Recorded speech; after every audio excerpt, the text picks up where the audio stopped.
Dans les années 90, il y a une majorité à l'UFA en faveur de la négociation, et donc les problèmes qu'on avait pu connaître, notamment dans les années 70 et au début des années 80, n'existent plus. De ce point de vue-là, il y a une majorité forte au sein de l'UFA qui permet de pratiquer la négociation. Et donc il n'y a aucune difficulté de ce type-là au sein de l'UFA. Alors certes, il reste des fédérations qui sont plutôt oppositionnelles par rapport à cela, bon, notamment à la limite ma fédération d'origine, la fédération des finances, bon, également l'équipement, mais globalement il n'y a pas de grosses difficultés par rapport à cela avec la fédération de l'UFA. Ce qui déclenche le mouvement, en fait, c'est l'opposition de certaines organisations syndicales, à la fois sur ces deux volets, c'est-à-dire, bon, notamment FO et la CGT étaient complètement opposés à l'idée et d'une réforme de la protection sociale et d'une avancée supplémentaire sur la réforme des retraites. Donc c'est comme ça que le mouvement s'est déclenché.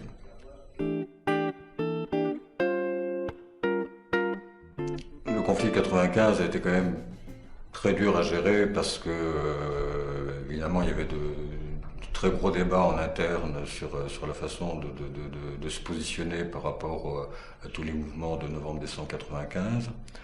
Et ce qui, bon, avec des fédérations qui étaient extrêmement mobilisées dans les manifs,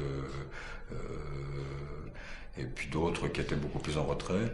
Et puis l'autre difficulté, c'était la difficulté à gérer ça au niveau intersyndical. Parce qu'au niveau intersyndical, bon, alors qu'on avait des relations bon, plutôt positives avec d'autres organisations syndicales de la fonction publique, là c'est devenu quand même très très compliqué. Et il a fallu réussir à convaincre, bon, notamment à l'époque la FEN, qu'on ne pouvait pas continuer dans un mouvement qui n'avait aucune perspective.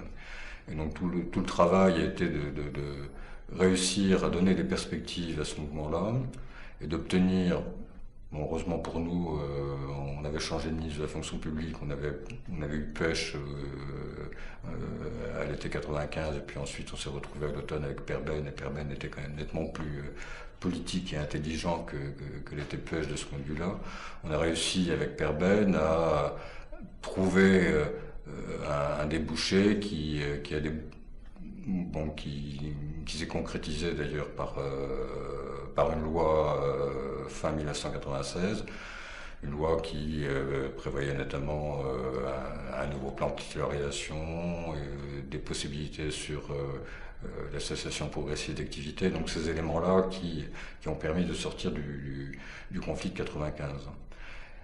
Avec là aussi quand même un relatif accord, enfin un accord majoritaire de toute façon au sein de l'UFA pour sortir de cela, et puis bon, des relations qui ont été quand même un petit peu plus apaisées avec les fédérations qui étaient nettement moins favorables à cet aspect-là des choses. Bon, ce qui est notable d'ailleurs, c'est que le conflit de 95 a provoqué moins de dégâts en interne que la réforme de 2003. La réforme de 2003 a été beaucoup plus dommageable en interne que le conflit de 95.